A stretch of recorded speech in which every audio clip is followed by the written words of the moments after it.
Oui, tout ça pouvait être évité ici parce que pour parler aujourd'hui de l'inquiétude, ou pour évoquer l'évocation de l'inquiétude aujourd'hui suite à, n'est-ce pas, à la perversion de la démocratie sénégalaise, tant que prouve à suffisance que c'est un pays, l'un des pays aujourd'hui les plus démocratiques en Afrique, et particulièrement en Afrique de l'Ouest. Un modèle de démocratie. Un modèle de démocratie en Afrique, et surtout avec des institutions fortes, et comme le disait Barack Obama, que les États n'ont pas besoin des hommes forts, les États ont plus besoin donc d'institutions fortes. Quand bien même que ce sont les hommes forts aussi qui font des institutions fortes ici. Mais on se souviendra également aussi, quand il était arrivé au pouvoir, il n'a fait que la tournée dans certains États, notamment Dakar, où il avait séjourné. Ça, c'était en référence donc des idéaux démocratiques prônés depuis l'indépendance de cet État aussi. Et donc avec l'avènement de Macky Sall au pouvoir ici, donc les inquiétudes ont progressé de plus avec l'arrestation de la plupart des opposants, ou si vous voulez des acteurs de la société civile ici, et toutes les voies discordantes ont été totalement bouclées, fermées, et il n'y avait plus quoi à se servir ici donc pour procéder aux dénonciations comme on pouvait le connaître ici, alors que lui-même il a servi donc des cadres, il a servi de modèle donc pour cette démocratie.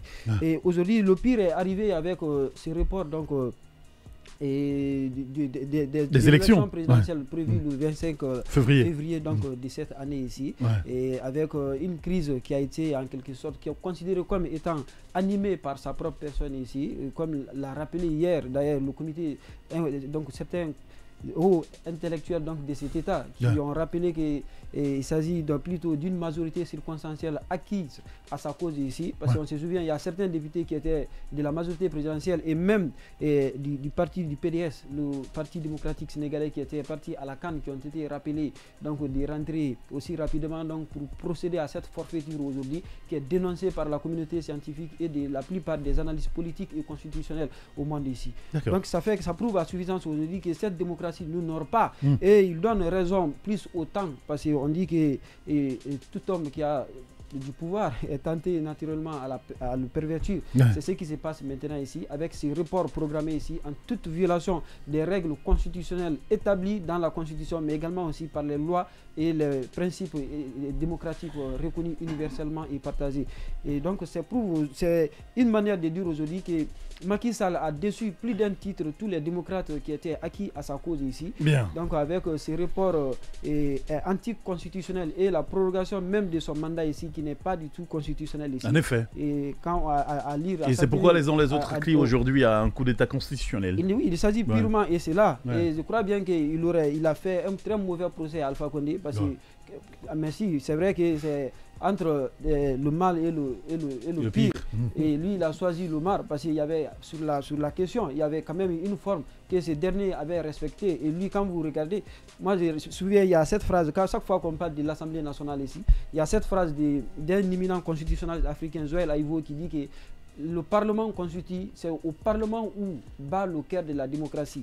Et quand les gendarmes ou les policiers font irruption donc, au sein du Parlement ici pour arrêter le processus, empêcher, c'est-à-dire certains parlementaires... Parce que justement, c'est ce qui s'est passé au Sénégal.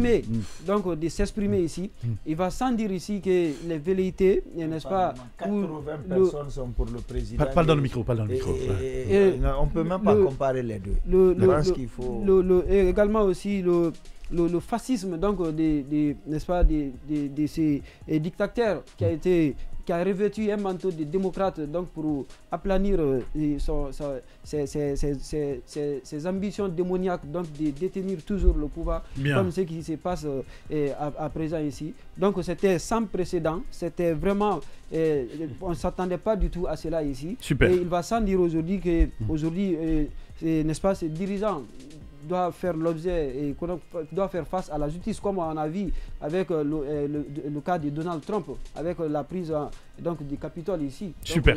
C'est une interruption volontaire de l'ordre constitutionnel qui vient de s'opérer du côté du Sénégal. Merci beaucoup, Yanné. Procureur Odilon, si le Sénégal était un modèle de démocratie et de stabilité avant, aujourd'hui, c'est bon de rappeler que tout ça est désormais foulé au sol par un individu qui pourtant dit ne pas être intéressé par un troisième mandat.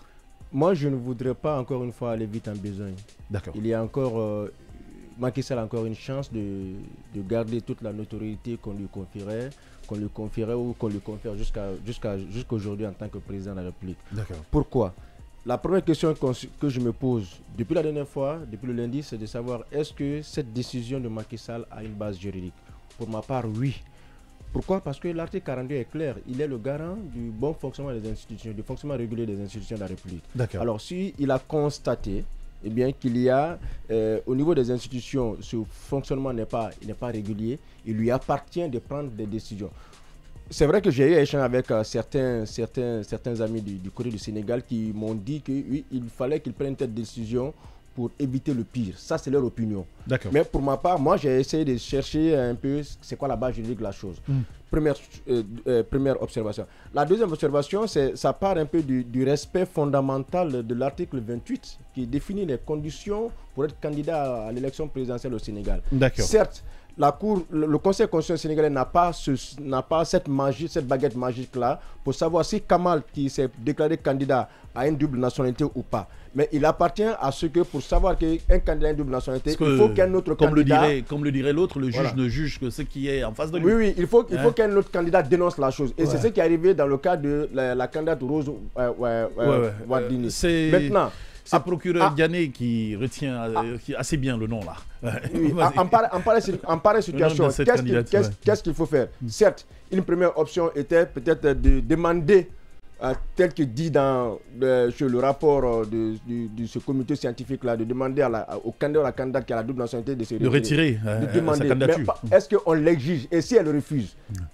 Est-ce que vous comprenez? Oui, parce que après, la grosse question pour juger Macky Sall, pour juger la démocratie de Macky Sall, la grosse question c'est quoi? Est-ce que au terme de son mandat, je crois qu'il devra, sauf erreur de ma part, il doit plier ses bagages en avril. Normalement, oui. Normalement. Voilà, le 2 avril. Maintenant, si le 2 avril arrive et que Macky Sall ne parte pas, c'est là où moi je vais vraiment le juger. Pourquoi? Parce qu'il y a l'article 39 de la même constitution qui est clair. Il va signer son départ et s'il y a encore ce vide au niveau de la tête de l'exécutif, la constitution sénégalaise n'est pas muette. Eh bien, c'est le président de l'Assemblée nationale qui devra prendre le relais. Moi, c'est à ce moment-là que je voudrais bien juger la démocratie dite de Sall au Sénégal. Donc, jusqu'ici, je pense que les agissements, la décision qu'il a prise concernant le report de l'élection pour éviter d'autres choses. Donc jusque-là, pour toi, est légal. Pour moi, c'est légal. Allez, Yacine Ponlé. Je respecte le travail qui est fait par ce comité scientifique, c'est purement de la doctrine. Procureur Garnier le rappelait tout à l'heure. En fait, ce qu'on n'a pas accepté avant, je ne sais pas comment on peut le faire aujourd'hui. Macky était très vénère quant à l'idée de renvoyer les élections en 2012. Il en a fait d'ailleurs une sortie. Je vous ai envoyé la vidéo et je ne sais pas pourquoi elle n'a pas été projetée. Parce que c'est lui qui le dit. Vous savez, moi, je suis pro Macky Sall. Depuis qu'il a... La raison c'est de soucis techniques. Non, depuis qu'il a décidé de ne pas être candidat, j'ai trouvé ça noble. D'accord. J'ai trouvé ça noble, mais je ne défends pas les personnes. Je défends les principes. Et le principe, c'est quoi? C'est que ce n'est pas au président de décider quand est-ce qu'il doit quitter le pouvoir. Vous savez, il a été élu sur la base d'un programme en 2012 de 7 ans. Donc, quand il a modifié la Constitution, on a dit qu'il faut rapprocher, puisqu'il voulait se l'appliquer dès son premier mandat. L'ivresse du pouvoir n'était pas passée là. Par là, il a modifié la Constitution. Voilà, et il a donc ramené le mandat à 5 ans. À 5 ans. Et le Conseil constitutionnel, à l'époque, avait dit non, le mandat ne sera pas de 5 ans, mais plutôt de 7 ans sur la base duquel tu as été élu. Parce qu'imaginez un peu l'inverse. Si tu avais été élu sur la base de 5 ans et tu changes la constitution et dis non, le mandat pour lequel tu as été élu pour 5 ans passe maintenant à 7 ans. Qu'est-ce que ça fait? D'accord. Vous savez, c'est très grave. Aujourd'hui, ce qui arrive, c'est la même chose. Moi, j'avais discuté lorsqu'on parlait de 3e mandat ici, lorsque le professeur Alpha Condé a modifié la Constitution avec des anciens dignitaires. Ce monsieur n'a pas été ministre, mais il était très influent. Il a travaillé beaucoup avec Lansana Conté. Il m'a dit, nous avons dit au professeur Alpha Condé qu'il avait la possibilité de gagner 2 ans de plus sur son mandat, sans modifier la Constitution et partir. Préparer véritablement une transition pacifique. Il y a toujours des crises dans un État. Et de toute façon, il n'a jamais organisé les élections à bonne date. Alors, c'est sur ça que surfe M. Macky Sall. Il s'est battu en 2012 contre contre une prorogation du mandat du président Abdoulaye Wade. Je ne comprendrai pas. Aujourd'hui, pendant qu'on est en train de dire au général Doumbouya, vous avez dit que c'est 24 mois, il faut organiser les élections, qu'on donne le cutus à quelqu'un qui a élu sur la base d'un mandat, qui s'est entendu avec le peuple sur quelque chose, il décide comme ça, il dit non, non, tel candidat n'était pas à la double nationalité, donc il faut... Et il parle de corruption sans nous présenter aucune preuve. Aucune preuve. Ça veut dire que en avril, il va dire non, non, non, le Conseil constitutionnel qui est arrivé, d'abord, ces gens-là ne sont pas sénégalais, ils sont de Guinée, certains sont de Mali, et donc il faut voir ça. Est-ce que des étrangers peuvent nous diriger? Il va encore avoir 6 mois. Pendant combien de temps ça va durer? Mais voilà, c'est la question. Il faut qu'on défende les principes. Je trouve que ce qui se passe aujourd'hui, c'est un coup porté à l'image de la démocratie. Mais je suis de ceux qui pensent qu'un chaos arrangerait plus Macky Sall qu'un autre. Parce que le chaos amènerait à prolonger, à proroger de façon indéfinie. Non, il y a le chaos, on ne peut pas organiser les élections, etc. Il est dans cette vision, dans ce calcul. C'est pourquoi il faut tout faire pour qu'en avril, les élections se tiennent. Il faut créer les conditions. Pour qu'avant avril. Non, c'est avant avril. Non, non, le 2 avril, voilà, il faut, en tout cas, il faut même créer... Même s'il y a d'autres petits malais qui se lèvent déjà, parce qu'on veut qu'il rajoute là sur son mandat 6 mois. Il faut se battre pour que le président, pour que toutes les conditions soient réunies pour une élection au Sénégal. Merci Yacine Ponlé. Oui, vas-y. Justement, très rapidement, vous savez qu'en théorie du droit constitutionnel, il y a généralement, on parle de crise. La crise entre les institutions n'est pas à considérer comme étant la crise entre Kamal et moi. Quand on se réveille le matin, on se regarde, ta tête ne plaît plus, je te dis, ben c'est comme ça, c'est ça une crise. Il faut voir aujourd'hui quel est le rapport qui existe entre le Conseil constitutionnel et le Parlement. Moi, je pense que techniquement, il ne peut pas y avoir de crise à partir du moment où le Conseil constitutionnel est l'institution, la plus haute institution dans l'architecture même constitutionnelle. Donc, les institutions qu'on appelle les institutions constitutionnelles. Et le rapport également aussi qui peut exister. Il n'y a pas de moyen d'action pour dire que les deux peuvent se discuter sur un sujet. Le travail qui est fait, le Conseil constitutionnel contrôle ce que le Parlement fait. L'inverse n'est pas possible. D'accord. Conformément à la Constitution sénégalaise ici. C'est sans appel. Voilà, donc ça fait que la liste qui a été établie ici, il n'arrive pas au Parlement de procéder à cela. Et même quand vous regardez aussi, restons dans l'ère optique. Prenez la disposition le règlement intérieur, par exemple, du Parlement sénégalais ici, c'est les dispositions des articles 43. Qu'est-ce qu'on dit par rapport à la commission d'enquête qui peut être établie ici? Quand la commission d'enquête procède à cela, ça ne constitue qu'une information.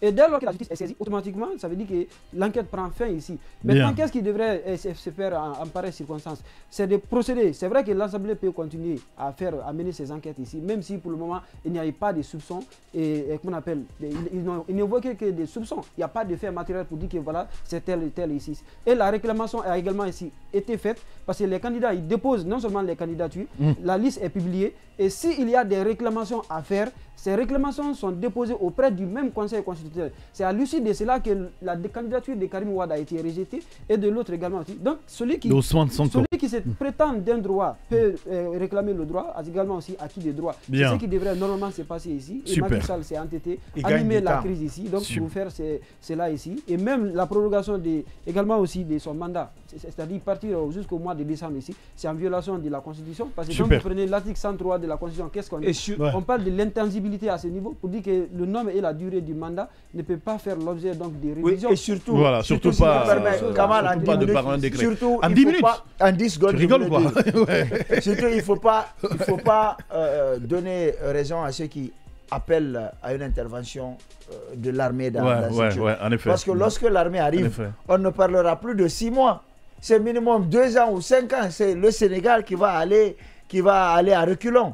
C'est un pays qui n'a jamais connu de coup d'État. C'est pourquoi je dis qu'il faut créer les conditions. Comme le dirait il faut refuser cette armée sénégalaise qui a donc assez résisté. Il faut refuser ce que Macky veut. C'est un chaos qui pourrait lui permettre de rester davantage au pouvoir. Merci Yacine Ponlé.